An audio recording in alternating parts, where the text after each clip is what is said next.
మహాయజ్ఞంలో మనకు తెలిసినటువంటి యజ్ఞం ఏది? అశ్వమేధ యజ్ఞం. ఒక యాగం చేస్తే కాదు, శతక్రతు 100 క్రతువులు 100 యాగములు చేస్తే ఎంత ఫలితము కలుగుతుందో ఒక్క కన్యాదానము చేస్తే అంతటి ఫలితము కలుగుతుంది.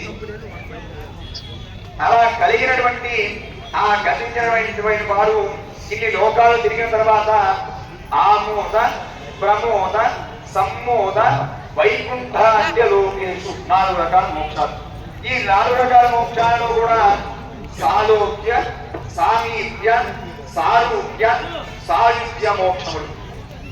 ఈ మోక్షంలో కూడా ఈ 4 మోక్షాలు ఎలా ఉంటాయంటే సాలోక్య మోక్షం. ఇలా కన్యాదానంలో ఇట్లా ఈ కళ్యాణ మహోత్సవంలో పాల్గొనడం ద్వారా కొంతకాలం స్వామి వారి యొక్క లోకంలో ఉండేటువంటి అదృష్టం కలుగుతుందా.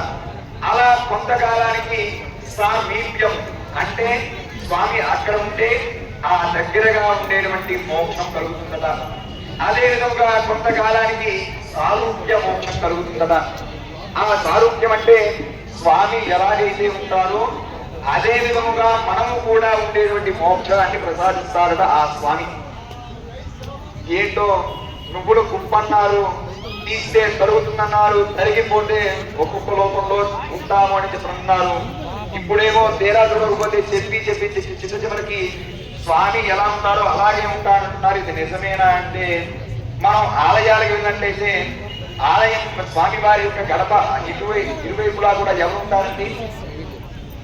ఎవరుంటారు? బాలపాలకుడు ఉంటారు, దేవీదేవుడు ఉంటారు.